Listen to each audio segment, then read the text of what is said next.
Enfermedades neurodegenerativas, segunda parte. En esta clase vamos a ver varias enfermedades neurodegenerativas, a destacar las priónicas, la PSP, la degeneración córtico-basal, la atrofia multisistémica, el Huntington, la degeneración lobar frontotemporal y finalmente acabaremos muy brevemente con un resumen de la neurodegeneración multiproteica. En cuanto a las enfermedades priónicas, anticiparos que son enfermedades muy letales, muy contagiosas, pero desde el punto de vista molecular e histológico son muy interesantes. Estamos hablando del acúmulo de una proteína, la proteína priónica a nivel extracelular. Un prión es un agente proteico, es una proteína que transmite la patología, ¿no? La encefalopatía espongiforme. Aquí tenemos la denominación, la PRPC o celular o la PRP-sen, sensible, son términos que se utilizan de manera natural. En el caso de las patológicas es la PRP-SC del Scrappy, de las ovejas, o la PRP resistente, que viene a ser equivalente, o la PRP de Creutzfeldt-Jakob disease, ¿no? Es la proteína priónica patológica. ¿Y qué es lo que ocurre? Bueno, pues aquí tenemos la proteína priónica, su estructura secundaria, que tiene aproximadamente un 43% de hélices alfa. En el caso de la mutada, de la alterada, lo que ocurre es que tiene un porcentaje de hélices alfa muy inferior, aproximadamente de un 30%. Y esto le da propiedades que la transforman en una superproteína. El hecho de tener más láminas beta la hace insoluble a detergentes, resistente a la proteólisis, tiende a localizarse a nivel extracelular, porque la PRP normal es una proteína de membrana, y luego también tiende a formar agregados. Fijaros, aquí tenéis la clasificación, a grosso modo, de las principales patologías o las principales enfermedades priónicas. Tenemos la más frecuente, que es la enfermedad de Creutzfeldt-Jakob, y que se subdivide en esporádica, en familiar y en la de naturaleza infecciosa. ¿Qué quiere decir la esporádica? Bueno, pues esta vamos a tener aproximadamente 1 o 2 casos por millón que se producen porque sí, sin tener una razón de ser conocida, que tiene un fenotipo o una manifestación clínica muy variable y que va a depender de unos histotipos que posteriormente vayamos a ver. Luego están las formas familiares, que estas tienen una causa genética conocida y quiere decir que la proteína priónica, por una mutación intrínseca que tiene, que ya van más de 30 conocidas en ese gen de la proteína priónica, pues se pliega de esta naturaleza, se pliega tal y como os he mostrado y causa la enfermedad, ¿no? Causa la degeneración cerebral. Y luego está la forma infecciosa, que está la variante de Creutzfeldt-Jakob, que es la enfermedad de las vacas locas, ¿no? En donde se identificó aproximadamente pues, más de 250 casos descritos en países europeos, concretamente sobre todo Inglaterra, Reino Unido, y esto es por comer carne de vaca que está infectada, ¿no? Bueno, pues el fenotipo al final son desórdenes pues, parecidos a una enfermedad priónica propiamente dicha, ¿no? Demencia y demás. Y luego está la forma iatrogénica, en donde pues debido a procedimientos médicos, bueno, pues haber cogido hormonas de la hipófisis de cadáveres, poner dura madre también en procedimientos de neurocirugía, pues eso ha generado que se ha contaminado con proteína priónica mutada pues a pacientes, ¿no? Y han desencadenado posteriormente la enfermedad. Finalmente tenemos como infecciosa también el Kuru, que es una tribu que practicaba el canibalismo, ¿no? Y se comían también los cerebros de las personas a las que, bueno, pues cazaban, digamos.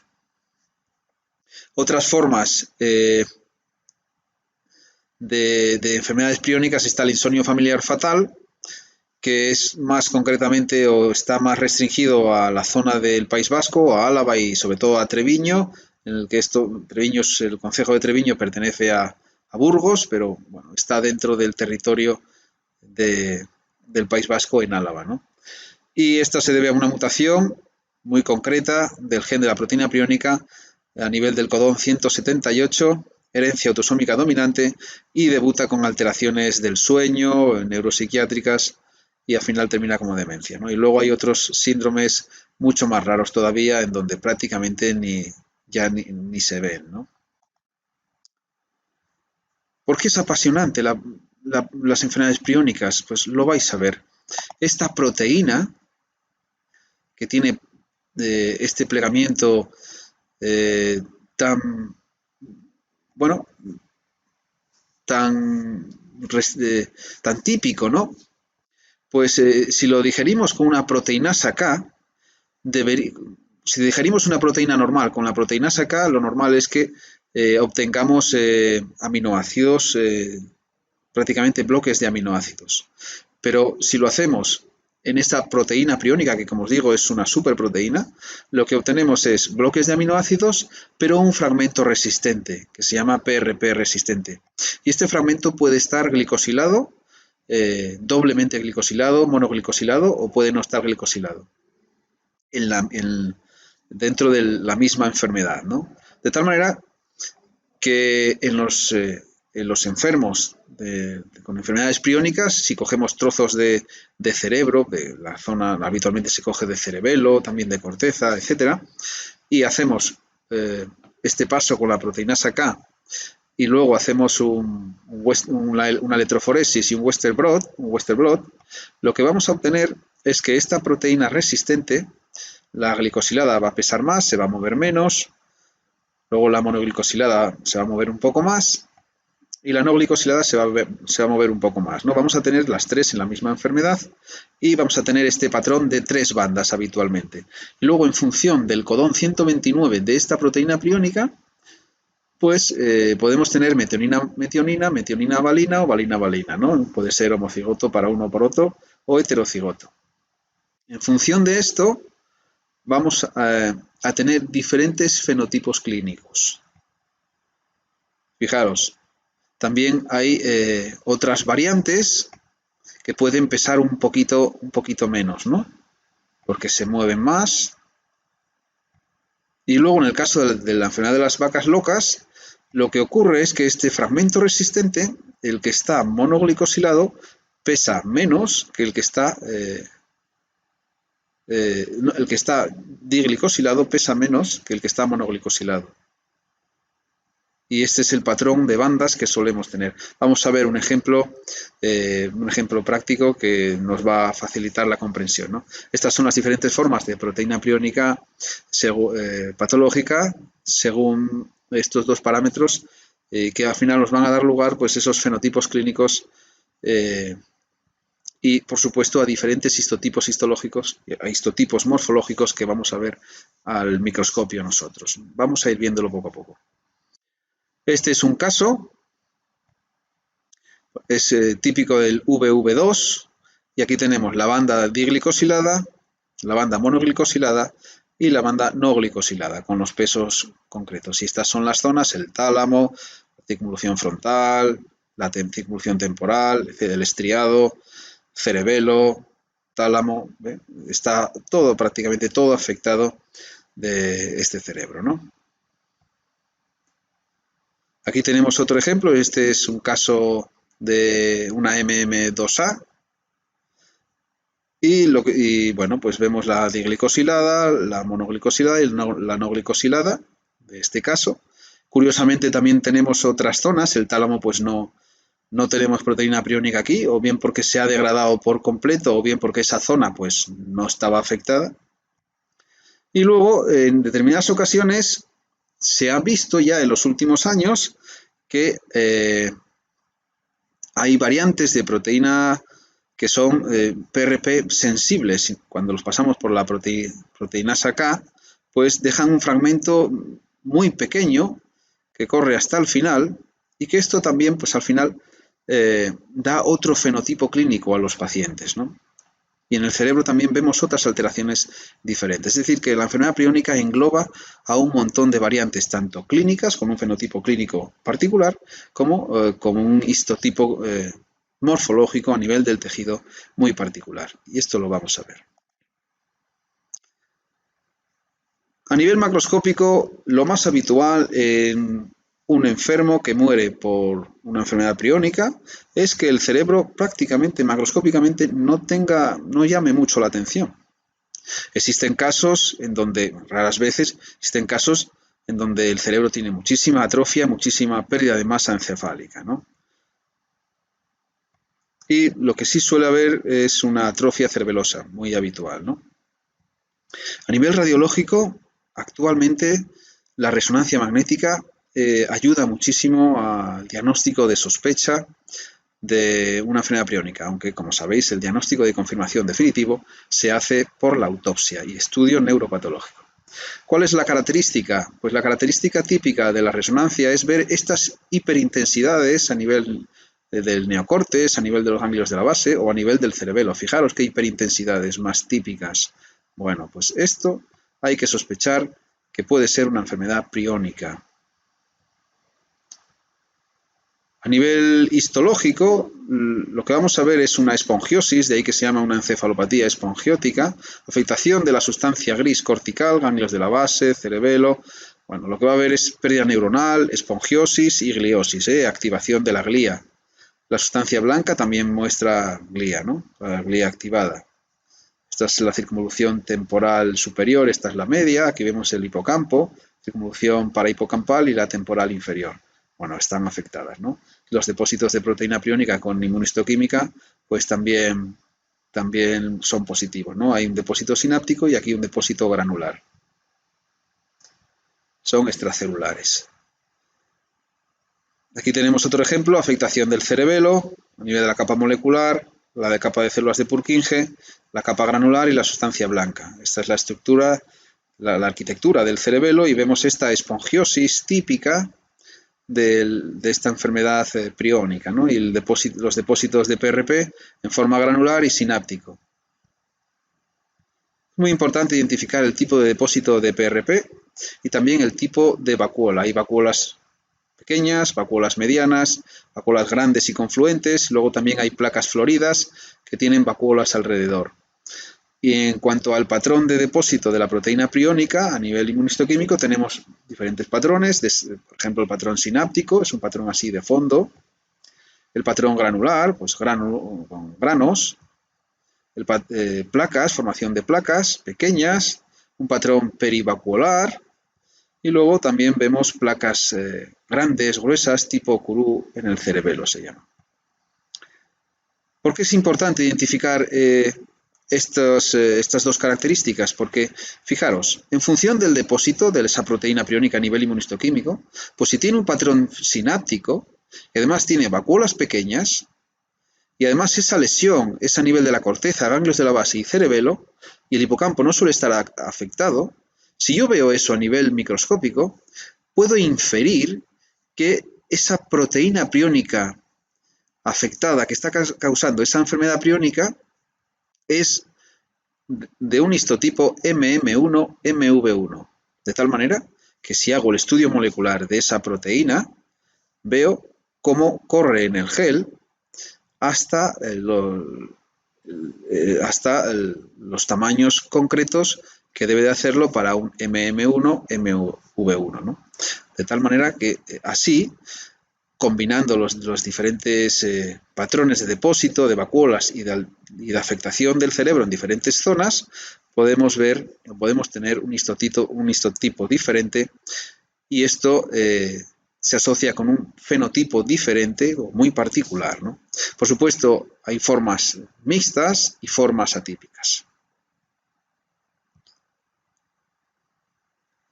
Bueno, esta es una enfermedad, el síndrome de Herrmann-Strauler-Scheinker. Es una enfermedad, como dije, muy escasa en prevalencia y, bueno, pues tampoco vamos a hacer excesivo hincapié en ella, ¿no? Puede asociar, bueno, pues aquí veis el patrón que puede tener, el depósito de PRP y, bueno, forma de placas multicéntricas, ¿no? Lo más típico. En el caso del insomnio familiar fatal, pues esto se diagnostica ya con la clínica, con cómo se comportan estos pacientes, la genética de la proteína, que es muy típica esta mutación a este nivel, al nivel del codón 178, y desde el punto de vista histológico, pues bueno, pues tiene una afectación a nivel del tálamo sobre todo, ¿no? Y suele ser un MM2 y T de afectación del núcleo talámico.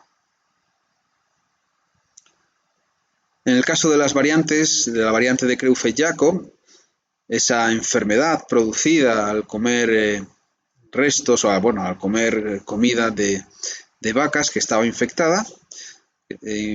Bueno, pues lo que tenemos fundamentalmente a nivel de microscopio es la presencia de placas floridas, muchísimos acúmulos de proteína priónica por todas partes, en el cerebro, en el cerebelo, y la particularidad de esta enfermedad es que la gente, los pacientes, los que mueren de esta enfermedad, cuando los estudiamos y vemos, por ejemplo, los ganglios linfáticos a diferentes alturas, y también podemos detectar proteína priónica en zonas que no son solo del encéfalo, sino también en los ganglios. Vamos a pasar ahora a otras enfermedades, como es la parálisis supranuclear progresiva, o PSP. En este caso estamos hablando de una taupatía 4R.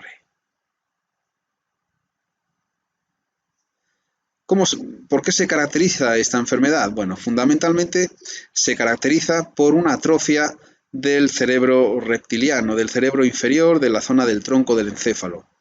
La relación que existe entre esta zona con el cerebro es aproximadamente de 1 a 8. Y en estas enfermedades se atrofia la parte inferior, ¿no? También se observa una pérdida de pigmentación de la sustancia negra y también del locus ceruleus, que macroscópicamente coincide en parte esta zona con la enfermedad de Parkinson. Suele debutar con caídas y una parálisis de la mirada vertical. A nivel del estudio microscópico, lo que vamos a ver sobre todo es depósitos de la proteína Tau4R hiperfosforilados en las regiones afectadas. Por ejemplo, vamos a mirar ahora a nivel de la sustancia negra. Y lo que vamos a ver sobre todo es pérdida de las neuronas de la sustancia negra, con gliosis asociada. Aquí lo veis. Y luego, si hacemos inmunohistoquímica para Tau4R, pues vamos a ver estos depósitos a nivel citoplasmático, fundamentalmente granulares en forma de preovillos o pretangles, y a nivel de la glía lo que vamos a ver son astrocitos en penacho, tufted astrocytes, penacho con esas dendritas más gruesas, ¿no? Muy típico, y la oligodendroglía lo vamos a ver como cuerpos enroscados, ¿no? Coiled bodies. O sea que por primera vez os estoy enseñando una enfermedad que tiene patología a nivel de las neuronas, pero también precipita la proteína a nivel de las células gliales, tanto astrocitos como oligodendrocitos, en esa morfología, ¿no? Aquí tenemos un corte de mesencéfalo, aquí lo tenemos al microscopio con inmunohistoquímica para Tau4R y vemos cómo se afectan varias áreas, además de la sustancia negra que estaría a este nivel, sino que se afectan pues estas zonas de la sustancia gris periacueductal o también zonas del núcleo rojo, etcétera, ¿no?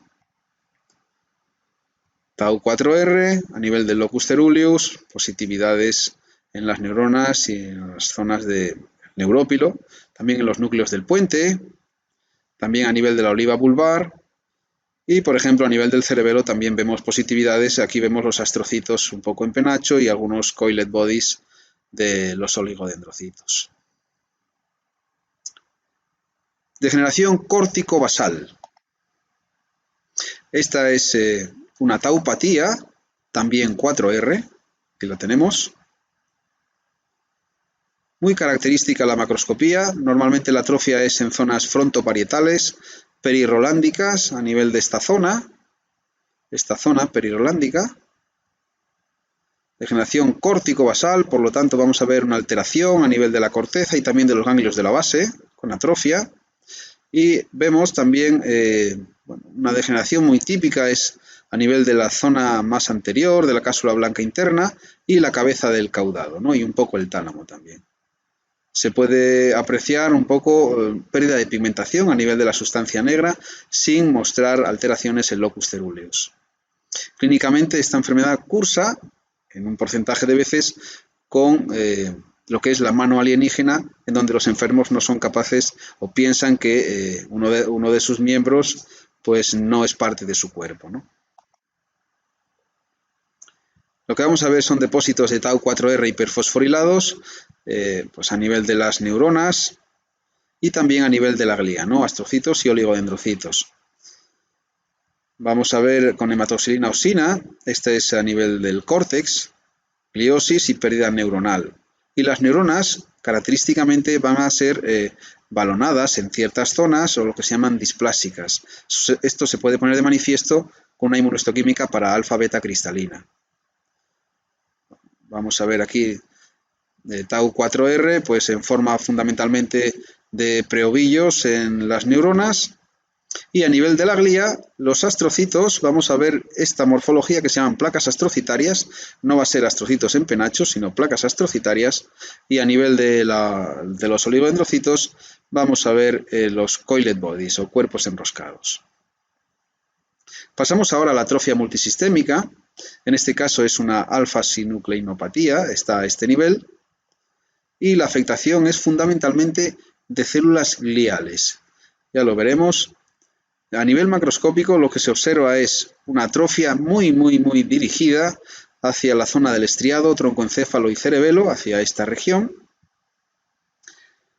Atrofia ligera del estriado. Es muy típico también la presencia de un tono negruzco del putamen. Se debe a siderosis, acúmulo de hierro, muy típico en esta enfermedad. Tampoco no se sabe muy bien la causa.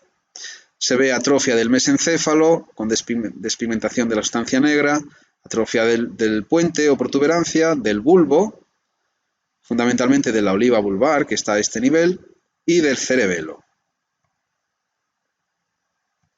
A nivel histológico, lo que vamos a ver es un número intenso de inclusiones a nivel de las células gliales, concretamente de la oligodendroglía, en las zonas cerebrales descritas previamente.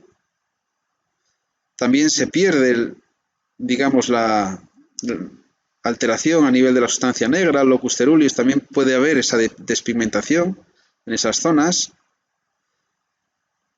Puede haber una intensa pérdida neuronal en núcleos del puente y zona de la oliva, pero lo que llama mucho la atención es, al afectarse los oligodendrocitos, estos son los que dan la mielina a los axones de las neuronas. Cuando se mueren los oligodendrocitos, lo que se produce es una desmielinización, y estas son áreas de desmielinización. Se ven así de coloración blanquecina, se pierde el tono azulado, ¿no? Violáceo. Luego aquí se puede ver pues pérdida neuronal, y aquí en la zona de las neuronas de Purkinje pues prácticamente han desaparecido, ¿no? Aquí vemos las inclusiones típicas en los oligodendrocitos de la atrofia multisistémica. Pasamos a la enfermedad de Huntington, una enfermedad bastante rara, con inclusiones a nivel del núcleo, y son inclusiones de huntingtina. Macroscópicamente el cerebro, cuando fallecen, pues suele estar bastante alterado, muy alterado, aunque existen grados de atrofia, ¿no? Son los grados de Bonsatel que miden la atrofia del núcleo caudado, que es lo que suele estar alterado. Aunque aquí vemos un cerebro con una neurodegeneración muy intensa, dilatación de los ventrículos laterales, pérdida masiva de sustancia a nivel cortical y, por supuesto, esta atrofia del caudado que debería de estar prominente a nivel de la base de los ventrículos laterales. Debería ser prominente.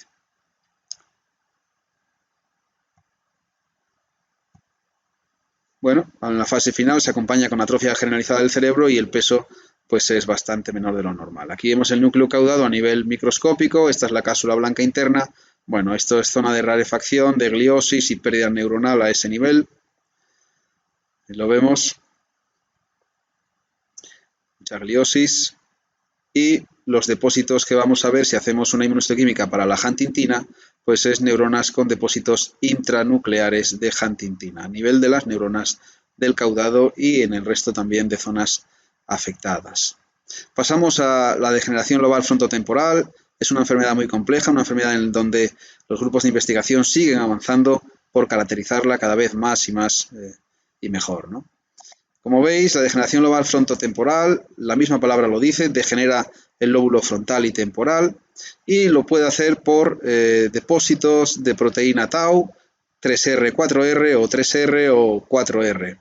Y también puede hacerlo por depósitos de alfa-sinucleína y también por depósitos de TDP43. Pero es que además se han identificado nuevas proteínas causantes de esta enfermedad, como es la fusfatía, o también cuando digo aquí que es ubiquitina positivo, quiere decir que la ubiquitina detecta proteínas que todavía no hemos caracterizado y que causan esta enfermedad. O finalmente también existen degeneraciones lobales frontotemporales en donde no se han identificado proteínas, son ubiquitina negativas.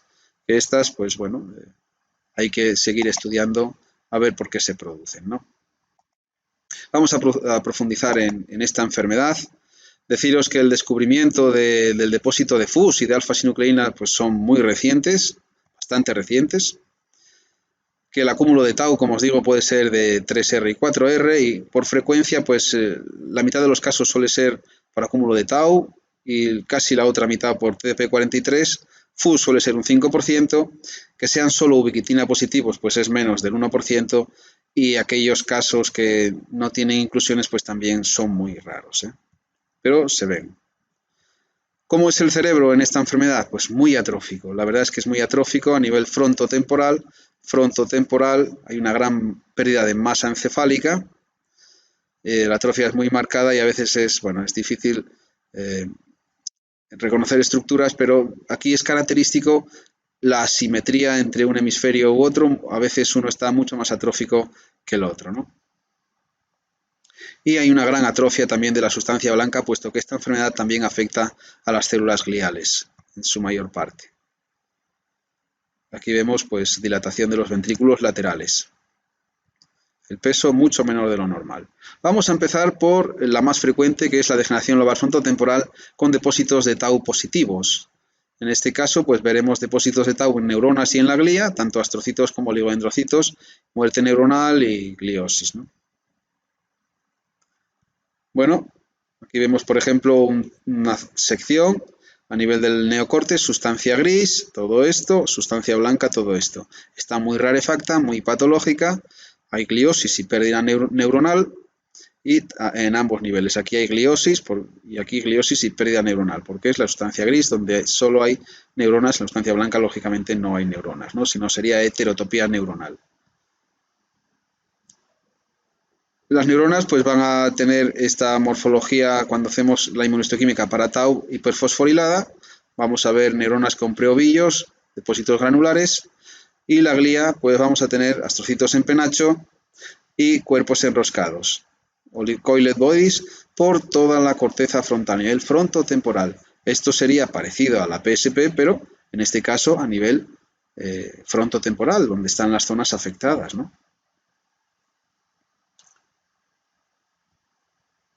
Bueno, se ha observado que puede ser 3R, 4R o 3R y 4R, ¿no? En el caso de cuando deposita solo 3R, pues se llama enfermedad de Pick. Es una enfermedad bastante rara. Hay una atrofia asimétrica a nivel frontotemporal y parece que le han dado un hachazo aquí a nivel frontal. Como veis, fijaros que atrofia frontotemporal. La sustancia blanca suele estar ligeramente un poco mejor conservada y bueno, hay dilatación de los ventrículos laterales y el peso del cerebro es mucho menor de lo normal. ¿Cómo se ven los cuerpos de PIC? Bueno, son depósitos de tau 3R positivos. Al final la morfología es atrofia a nivel de sustancia gris, también sustancia blanca, pero bueno, los depósitos los vamos a ver sobre todo en la sustancia gris a nivel de esas neuronas que acumulan estos cuerpos de PIC. ¿Los veis? Y son tau 3R positivos. Es de las degeneraciones globales frontotemporales con depósito de tau la menos frecuente sin duda ninguna. Y lo vemos. Ahora vamos a pasar a la degeneración global frontotemporal, pero con depósitos de TDP43. En este caso vamos a tener una afectación fundamentalmente de la corteza, de la sustancia gris, con gliosis y pérdida neuronal, fundamentalmente. Y vamos a ver depósitos de TDP43 en las neuronas, pérdida de depósitos en forma intranuclear, o también vamos a ver en forma de dendritas largas o dendritas cortas. Y a nivel del citoplasma pues podemos ver esa traslocación del núcleo de citoplasma o depósitos en esta manera, en forma de punto.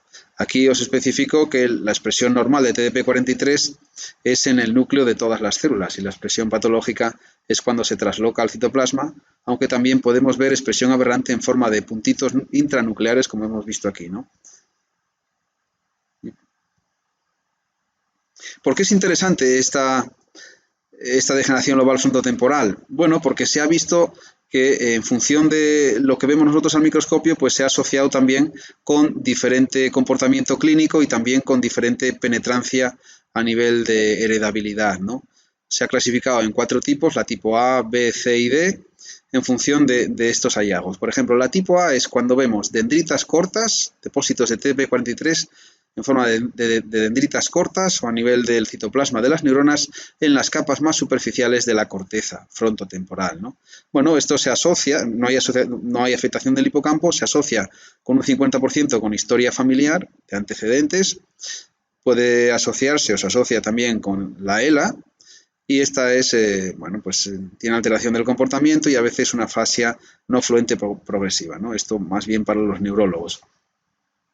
La tipo B, que es menos frecuente, lo que vemos a nivel del córtex es depósitos de TDP43 a nivel del citoplasma de las neuronas. Hay afectación también del hipocampo y hay bastante componente familiar, se asocia a ELA y en este caso el principal comportamiento de la degeneración lobar frontotemporal es una alteración del comportamiento, valga la redundancia. La tipo C, que es un cuarto de los casos, hay dendritas largas en las capas más superficiales del córtex. Se asocia con demencia semántica fundamentalmente y alteración del comportamiento, ¿no? Y también tiene historia familiar y, bueno, puede haber inclusiones hipocampales. Finalmente, la tipo D es mucho más rara, que tiene inclusiones intranucleares y esta es poco conocida y, bueno, pues predomina sobre todo la demencia frontal. Vamos a ver la degeneración lobar frontotemporal causada por otra proteína, la proteína FUS. En este caso, pues lo típico es ver esas neuronas con una especie de barriga, con inclusiones, que son FUS positivas. Aquí tenemos la clasificación, finalmente pues estaría la ubiquitina positivo, que son menos del 1% de casos, y luego pues las que no tienen depósito de proteína. Como ya os he avanzado al principio, pues grupos científicos tratan de investigar las causas que subyacen a estas variantes de degeneración lobar frontotemporal, ¿no? que todavía no se han descubierto con certeza, ¿no?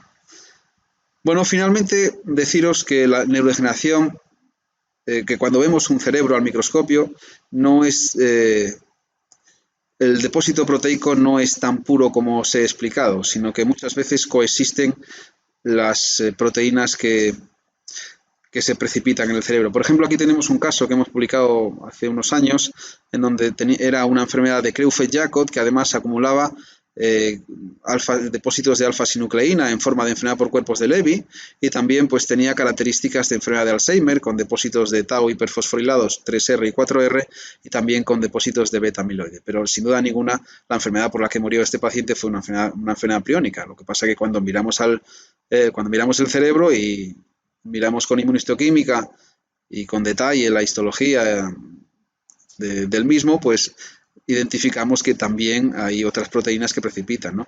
¿Y qué es lo que hace esto? Pues complicar muchísimo más el diagnóstico a nivel de los neurólogos, ¿no? De tal manera que confunden y solapan entidades, ¿no? Y es la justificación, porque muchas veces la neurodegeneración es multiproteica. Aquí vemos otro artículo en donde estudiamos cerebros con enfermedad de Creutzfeldt-Jakob y vimos que aparte de la proteína priónica que tenían y con sus variantes, también identificamos pues depósitos de beta-amiloide en el cerebro de estos pacientes, depósitos de alfa-sinucleína y depósitos de tau, etcétera, ¿no? Y bueno, pues que daban cierta variabilidad en el fenotipo y que cuanto más depósitos proteicos, pues veíamos que estos pacientes tenían una fase final de enfermedad más larga que aquellos que no tenían esta copatología. Nada más, muchísimas gracias y hasta luego.